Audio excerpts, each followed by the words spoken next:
We all hold a deep theoretical commitment to maintaining a serene and peaceful mind. Yet, in the course of an ordinary day, we are met with expertly crafted invitations to abandon that peace entirely. You might be at a family gathering when a relative comments on your life choices with a passive-aggressive sigh. They might say something like, "Oh, it must be so nice to have that much free time," a comment designed to subtly provoke. Or perhaps you share something online only to have a complete stranger appear in the comments to meticulously correct a minor, irrelevant detail. Their critique isn't helpful. It feels like a deliberate attempt to challenge and belittle you in a public forum. Maybe it's your partner at home who is clearly simmering from a bad day at work. They ignore all opportunities for calm connection and instead choose to ignite a fight over how you loaded the dishwasher. In each case, the topic feels absurd, yet the pull to defend yourself, to correct the injustice, is almost magnetic. You can feel your heart rate quicken and your mind race to formulate the perfect rebuttal. These moments leave you feeling drained, frustrated, and often confused about what just happened. You wanted peace, but you ended up in a battle you never asked for. Why do these invitations to argue feel so powerful and so difficult to resist? And what if the smartest move, the most powerful move, isn't to fight back at all? What if the true sign of intelligence is to simply decline the invitation? From a young age, we're taught to stand our ground, to defend our principles, and to win the debate. But this advice assumes that the person you're arguing with is operating in good faith. The contrarian truth is that true power often lies not in winning the battle, but in knowing when not to even step onto the field. This video will reveal the hidden psychological game being played whenever someone tries to provoke you into a pointless fight. That feeling of frustration and exhaustion you experience is not a weakness on your part. In fact, it's often a symptom of your own high emotional intelligence clashing with someone else's raw, unmanaged emotional state. You were trying to play chess while the other person is just trying to knock the pieces off the board. We will explore why people do this, how to recognize it instantly, and what it means for you. Understanding this dynamic is the first step toward reclaiming your energy. But it's one thing to understand this intellectually, and another to know what to do in the heat of the moment. And we will get to exactly what to say to disengage gracefully without escalating the situation. By the end of this video, you will not just feel understood, you will feel equipped. You'll have a new framework for navigating these difficult interactions. You will understand the game, and you will know how to opt out. You'll learn that preserving your peace is not passive. It is a profound act of self-preservation. So let's explore the hidden truth behind these frustrating conflicts. The first and most critical thing to understand is that the argument is rarely about what it claims to be about. The fight over the dishwasher, the unsolicited career advice, and the online correction are merely the delivery mechanisms for something else entirely. Psychology teaches us that when people are overwhelmed by internal stress, anxiety, or feelings of powerlessness, they often seek an external outlet. They're carrying a heavy emotional charge, and their nervous system is desperately looking for a way to ground it. This is where the new central metaphor comes in.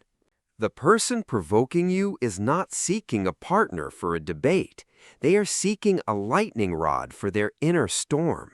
An inner storm of work stress, personal insecurity, or unresolved sorrow needs to strike somewhere. By goading you into a battle, they are hoping that you will absorb the energy they can no longer contain.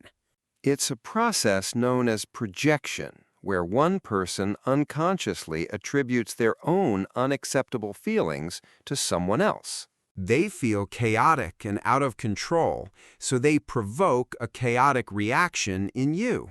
Suddenly, the chaos is not just inside them anymore. It is outside, in the room, between the two of you.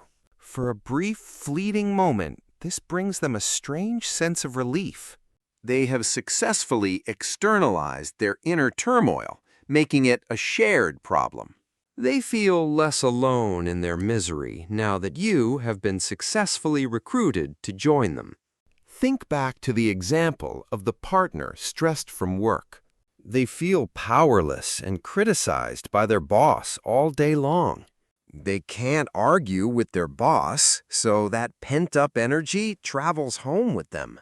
Then they see the forks pointing the wrong way in the dishwasher. This becomes the perfect low-stakes target for their high-stakes feelings. The subsequent argument is not about cutlery hygiene. It is a desperate attempt to regain a sense of control that was lost hours earlier. When you engage, when you defend your dishwasher loading technique, you are validating the premise that this is a real fight. You are agreeing to become the lightning rod. You are accepting the transfer of their emotional storm into your own atmosphere. This understanding is the key that unlocks your freedom. The argument is not a summons you must answer. It is not a legitimate complaint requiring your defense. It's a psychological process happening within another person, and you've simply been offered a role. The hidden truth is that they do not want a resolution. They want a reaction. They are not looking for agreement. They are looking for agitation. Your emotional response is the product they are trying to generate. This is why arguing back, even with flawless logic, never works. You are trying to solve a math problem while they are trying to start a fire. Your logic is irrelevant fuel for their emotional blaze. So what does this mean for you, the person standing in the path of this storm? Recognizing this dynamic is your greatest source of power. It allows you to make a conscious choice instead of a reflexive reaction. And this leads us to the most empowering reframe of all. An argument is an invitation, and you are never, ever obligated to RSVP. Imagine your mind is your home, and your attention is the front door. When someone tries to provoke you, they are knocking on your door, asking to come in and make a mess. You have every right to look through the peephole, see who it is, understand what they want, and choose not to open the door.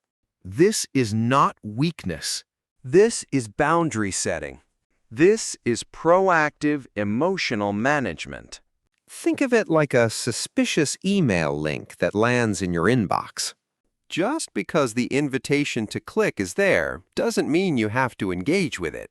A smart user recognizes the signs of phishing and deletes the email without a second thought. Similarly, an emotionally intelligent person recognizes the signs of emotional offloading and refuses to click the link. This is the crucial perspective shift. You are not being attacked. You are observing a person in distress. You are witnessing a psychological weather pattern, not a personal assault. This changes everything about how you feel. The hot flush of anger is replaced by a cool sense of observation. The frantic need to defend yourself is replaced by a calm curiosity about the other person's state. You move from being a character in their drama to being a member of the audience. And from that position, you hold all the power. You have the power to decline this invitation. You are the gatekeeper of your own mind and your own peace. No one can force their way in unless you unlock the door for them. This is the payoff to the question we asked at the beginning. The most powerful people aren't the ones who win arguments.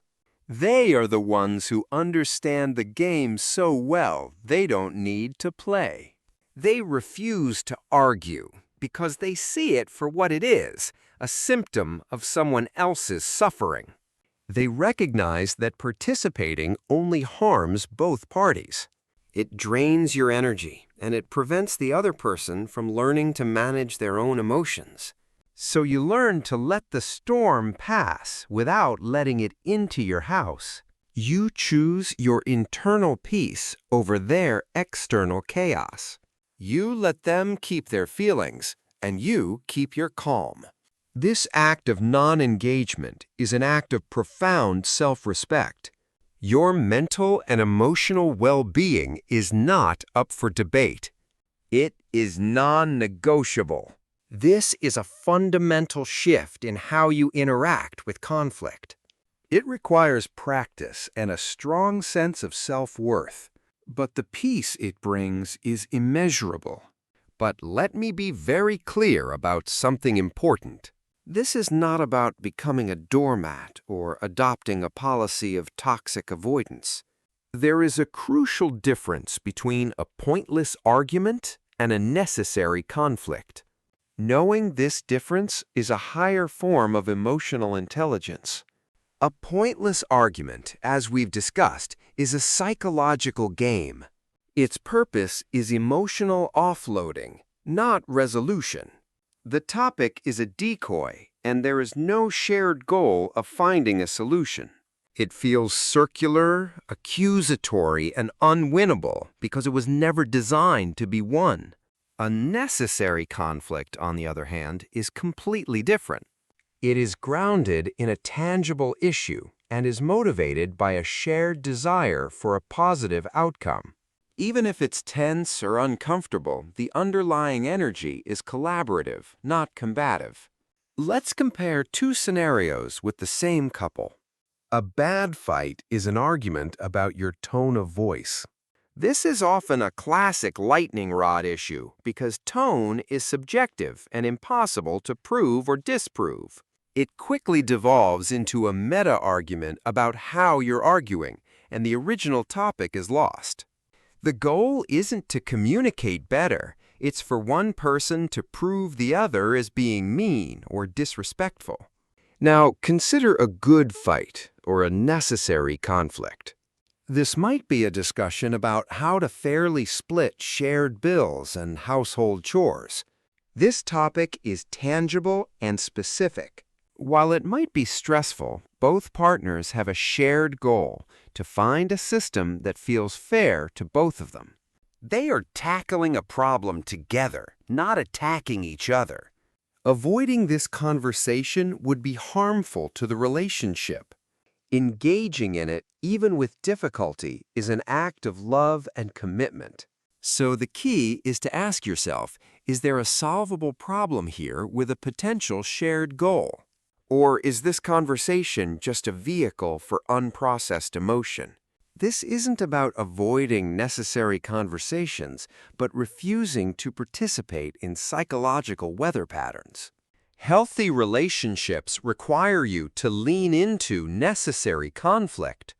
But your own mental health requires you to walk away from pointless arguments. Your wisdom lies in knowing the difference between the two. It is a skill that protects your relationships and your sanity simultaneously. This discernment is the highest expression of the principles we are discussing. You learn to engage constructively and disengage wisely. One builds your life, the other protects it. Both are essential. So now we reach the most practical part of our discussion. You've identified a pointless argument, you see the lightning rod being offered, and you've decided not to engage. What do you actually say or do in that moment? Here is a simple but powerful framework you can use, called the ACT framework. A is for acknowledge, C is for clarify your boundary, and T is for table the discussion. First, you acknowledge the other person's emotion, not the content of their argument. This is crucial because it validates them as a person without validating the fight. It lowers their defenses because you're not attacking back. Second, you clearly and calmly clarify your boundary. This is where I state my refusal to participate in the argument. And third, you table the discussion or remove yourself from the situation. Here are a few phrases that put the ACT framework into practice. I can see this is important to you, but I'm not going to argue about it. Notice it acknowledges their feeling, this is important to you, and then clarifies the boundary. I'm not going to argue. I hear what you're saying, but I'm not willing to have this fight right now. This again validates while setting a firm personal boundary. I'm not willing. A third option, perfect for when things are getting heated, is this conversation is becoming unproductive. Let's talk later when we're both calmer. This option acknowledges the state of the conversation, clarifies that you are stopping, and tables the discussion for a later time. The key to all of these is your delivery. You must hear my point. You are a calm observer setting a boundary, not a combatant launching a counterattack. The practical takeaway here is that you can be both kind and firm at the same time. If you are finding this framework helpful and want to continue developing your emotional intelligence, take a moment to click the like button. It tells us that this content is valuable and helps more people find it. Now we have journeyed from the frustration of pointless arguments to the psychology behind them. We've reframed them as invitations you can decline and learned to distinguish them from necessary conflicts.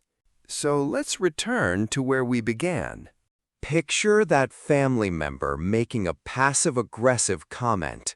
Instead of feeling that jolt of anger, you now see they are simply offloading their own insecurity. You see the lightning rod being offered, and you can calmly choose not to grab it. Imagine that online stranger correcting your grammar. You now see it not as an attack on your intelligence, but as their attempt to feel momentarily superior, and you simply scroll on by. This is the essence of what we've learned. You refuse to argue, not because you are weak, but because your peace is too valuable and your time is too short. You are the gatekeeper of your own peace, and you realize that some doors are best left unopened. Your energy is a finite and precious resource. Choosing not to spend it on unwinnable battles is not just smart. It is an act of profound self-respect. It is the quiet confidence of knowing what is truly worth fighting for. The goal is not a life without conflict, but a life where you choose your battles with wisdom and intention. Let this understanding bring a measure of calm to your interactions and a measure of strength to your resolve. Protect your peace, for it is the foundation upon which a good life is built. If you believe in using emotional intelligence to live a better life, consider subscribing for more ideas on psychology and self-awareness. Your support helps us continue exploring these important topics together. Thank you for your time and your attention. Until next time, be well.